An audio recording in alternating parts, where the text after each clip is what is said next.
جب عمر بڑھتی چلی جاتی ہے تو بچپنا لوٹنا شروع ہو جاتا ہے.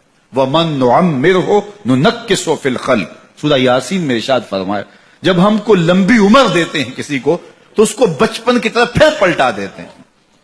دانت گر گئے، سخت اور ٹھوس غذا بچوں کی طرح اب پھر وہ نہیں لے سکتا، زبان میں لکنت پیدا ہو گئی، یاداشت کھونے لگی اور ہاتھوں پہ راشہ طاری ہو گیا، اب کوئی لقمہ اٹھا کے منہ میں ڈالے گا. وہ ساری بچپنے کی چیزیں لوٹنے لگی. اسی طرح سکل سماعت کا مسئلہ بھی آ گیا اور پھر چلنے پھرنے سے بھی قاصر ہے. بول و براز چارپائی پہ ہے جس طرح بچپن میں ہوتا ہے، تھوڑا سا چلے بھی تو چارپائی کو پکڑ کے تھام کے چلتا ہے، ٹھوس غذائیں نہیں کھا پاتا، اعضاء اس کے کمزور ہوتے ہیں، مدمحل ہوتے ہیں. وہی حالت دوبارہ بوڑھے بزرگ کی ہو گئی، بوڑھی ماں کی ہو گئی، بوڑھے باپ کی ہو گئی. اب ان کو بھی نرم لقمے شوربے میں بھگو کے منہ میں ڈالنے پڑتے ہیں، منہ میں دانت نہیں ہے کہ چبا سکیں. اللہ اکبر. بار بار ایک چیز کا مطالبہ کرتے ہیں، طبیعت میں چڑچڑا پن پیدا ہو جاتا ہے، بچپنے والی ضد پلٹ آتی اور بول و براز بھی چارپائی پہ. اب بوڑھے ماں باپ کے خدمت گزار بچے ان کو اٹھاتے ہیں اور ان کو دھوتے ہیں اور پھر وہاں چارپائی پہ ڈالتے ہیں. لیکن اس تعفن سے، اس بدبو سے جو بول و براز کی وجہ سے پیدا ہوئی، اپنی ناک پہ کپڑا رکھ لیتے ہیں.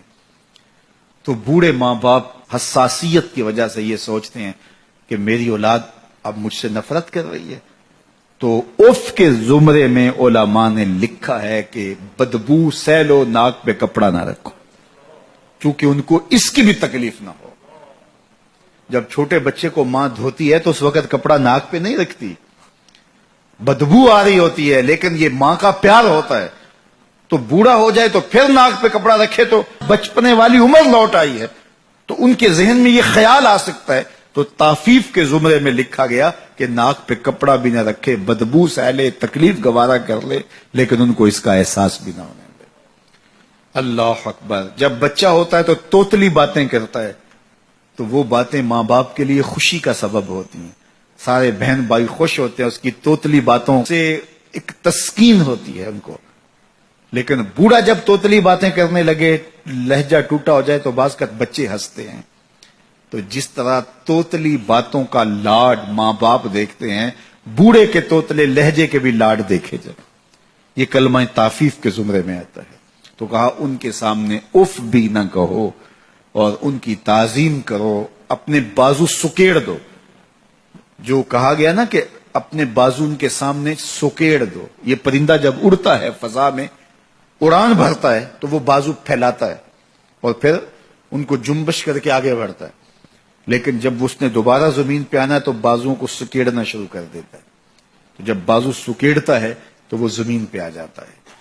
تو کہا والدین کے پاس جب آؤ تو بازو سکیڑ لو. مطلب کیا؟ تم مفتی شہر ہو، تم علامت الدہر ہو، تم ڈی سی ہو، تم ایس ایس پی ہو، تم منسٹر ہو، تم بہت کامیاب بڑے بزنس مین ہو، تم ڈاکٹر ہو، تم انجینئر ہو.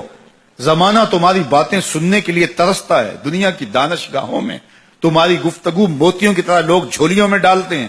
تمہیں پروٹوکول دیا جاتا ہے، عزت ہوتی ہے، تکریم ہوتی ہے، تمہارے نام کے نعرے لگتے ہیں، پھول پھینکے جاتے ہیں، تمہارے لیے ریڈ قالین بچھائے جاتے ہیں. دنیا تمہیں تکریم دیتی ہے، لیکن اڑو، عزت پاؤ. لیکن جب ماں کی گود میں آؤ پھر پر سمیٹ لو. اب ڈاکٹر بن کے نہ آنا، اب بزنس مین بن کے نہ آنا، اب مفتی شہر بن کے نہ آنا، اب علامت الدہر اور فہامت الزماں بن کے نہ آنا، اب بیٹا بن کے ماں کے قدموں میں آ کے بیٹھنا.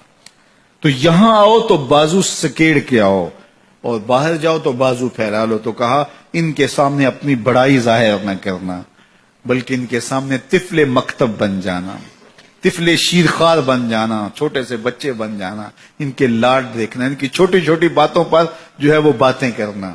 اللہ اکبر. یہ نہ سوچنا میں اتنا بڑا ڈاکٹر ہوں اور میں اس عنوان سے کتنے بڑے جو ہے وہ زخیم اور علمی اور نکتہ رس دروس دیتا ہوں اور ان کے ٹوٹے ٹوٹے لہجوں پہ بات کرتا ہوں. یہی تو حسن ہے، یہی تو تمہارا جمال ہے. اس سے تمہارے والدین کو خوشی ہوتی ہے. ان کی عزت کرو، ان کی تکریم بجا لاؤ اور ان کی ضروریات کا خیال رکھو.